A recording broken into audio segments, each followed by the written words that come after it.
Hello दोस्तों, welcome back to my channel Himanshu classes. दोस्तों, एक बड़ी खबर आ रही है नियोजित शिक्षकों के लिए, उन नियोजित शिक्षकों के लिए जो बीपीएससी टीआरई 1 में सफलता प्राप्त किया है। दोस्तों, शिक्षा विभाग के तरफ से एक लेटर लगभग धीरे धीरे सभी जिलों में जारी हो रहा है और वो लेटर यह है कि उन सभी नियोजित शिक्षकों तथा बाकी जो सरकारी कर्मचारी पहले से हैं और एज ए शिक्षक अभ्यर्थी वो बीपीएससी टीआरई 1 में सफलता प्राप्त किया है और वो अपने अब विद्यालय के योगदान के लिए बाट जोड़ रहे हैं, तो उन सभी गवर्नमेंट एम्प्लॉय और नियोजित शिक्षकों को 3 तरह के प्रमाण पत्रों को अपने विभाग से प्राप्त करना होगा। ये 3 प्रमाण पत्र क्या हैं, पहले मैं आपको बता दूं। ये 3 प्रमाण पत्र हैं। पहला है विरमण प्रमाण पत्र, दूसरा है त्याग पत्र और तीसरा है अनापत्ति प्रमाण पत्र यानी एनओसी। ये 3 प्रमाण पत्र अगर आप विभाग से प्राप्त करेंगे तभी आपको नए विद्यालय जो आपको आवंटित होंगे उसमें आपको योगदान मिलेगा, वरना आपका योगदान नए विद्यालय में नहीं होगा। अब यहां पर देखिए बहुत से प्रश्न उठते हैं और इन्हीं सभी प्रश्नों के ऊपर मैं आज आपके साथ इस वीडियो में एक महत्वपूर्ण चर्चा करने जा रहा हूं कि आखिर अब ये नियोजित शिक्षक क्या करेंगे, किन्हें इससे ज्यादा नुकसान हो रहा है, किसे कम नुकसान हो रहा है। यह बड़ा प्रश्न है और इसी को मैं आज आपके बीच एक चर्चा के रूप में लेकर के आया हूं। बहुत ही महत्वपूर्ण वीडियो है, आपको अंत तक इस वीडियो को देखना चाहिए और एक एक बातों पर बहुत ध्यानपूर्वक गंभीरता से सोचना चाहिए, खास करके नियोजित शिक्षकों के लिए जो इस परीक्षा में जिन्होंने सफलता प्राप्त की है। दोस्तों, सभी जो नियोजित शिक्षक सफल हुए हैं बीपीएससी टीआरई 1 में, उनको लेकर के मैं लगातार आपके बीच रूबरू हो रहा हूं, उनकी समस्याओं को लेकर के।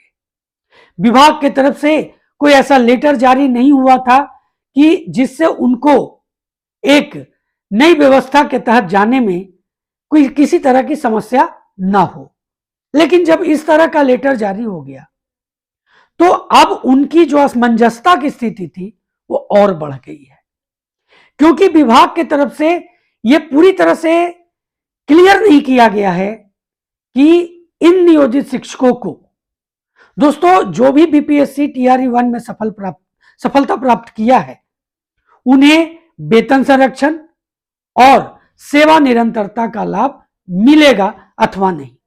कहीं कहीं से यह भी न्यूज जो आ रही है कि उन्हें एज ए फ्रेशर ज्वाइन करना होगा। अब देखिए, एज ए फ्रेशर की बात करते हैं तो इसमें लाभ किसको होगा और नुकसान किसको होगा। देखिए, जो 1 to 5 के शिक्षक हैं या 9th-10th के शिक्षक हैं, अगर ये अपग्रेड होने के लिए अगर ये एग्जामिनेशन दिए और उसमें इन्होंने सफलता प्राप्त की तो इन्हें नुकसान वेतन को लेकर के नहीं हो सकता। क्यों नहीं हो सकता? अब देखिए, 1 to 5 का जो उनका बेसिक है वो 9th-10th से कम है, 11th-12th से कम है, 9th-10th वालों का 11th-12th से कम है, तो इन्हें नुकसान वेतन के रूप में नहीं हो रहा है।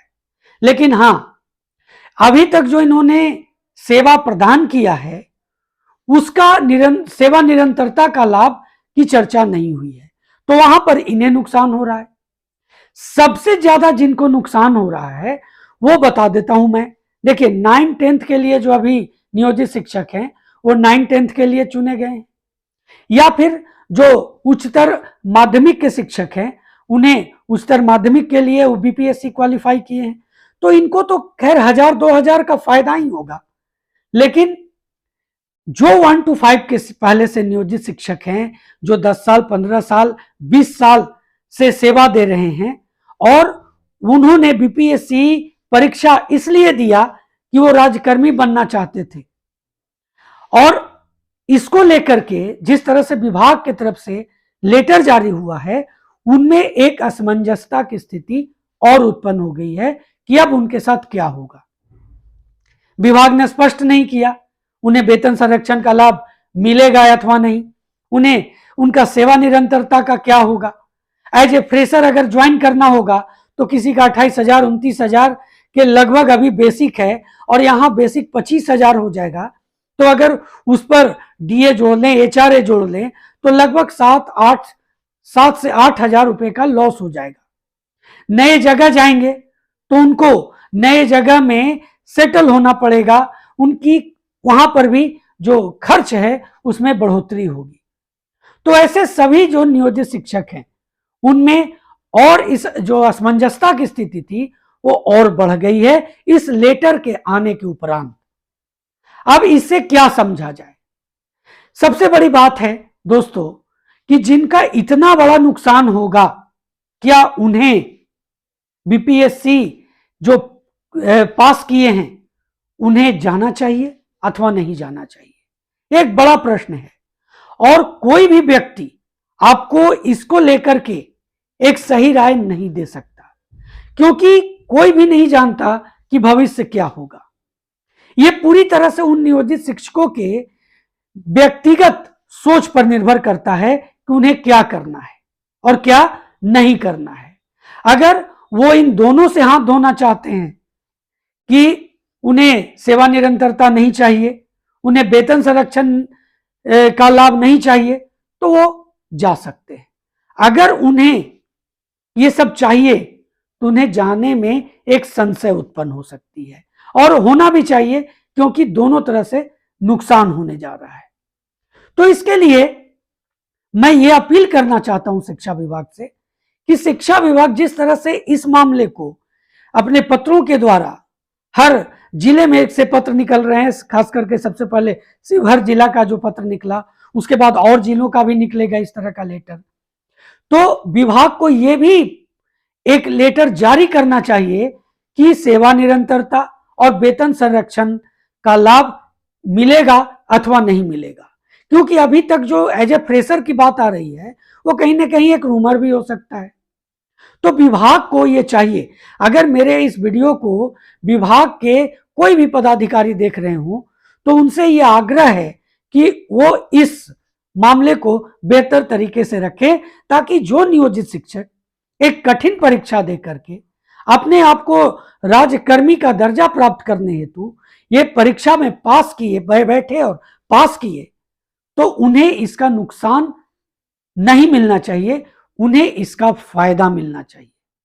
दोस्तों एक महत्वपूर्ण बात और मैं आपको कहना चाहता हूं यहां पर, जैसा कि आप सभी को मालूम है बीपीएससी टीआरई 2 का भी वैकेंसी निकल चुका है। फॉर्म भरने की आखिरी तिथि 24 तारीख निर्धारित किया गया, यानी 24 नवंबर। 14 तक आप इसका रजिस्ट्रेशन कर सकते हैं, 17 तक लेट फाइन तक आप रजिस्ट्रेशन कर सकते हैं। अब यहां पर महत्वपूर्ण बात यह हो जाती है कि जो लाखों नियोजित शिक्षक इस फॉर्म को फिल कर रहे हैं, जब उन्हें सेवा निरंतरता और वेतन संरक्षण का लाभ नहीं मिलेगा, तो क्या ऐसा उम्मीद किया जा सकता है कि वो नियोजित शिक्षक इस फॉर्म को फिल करेंगे?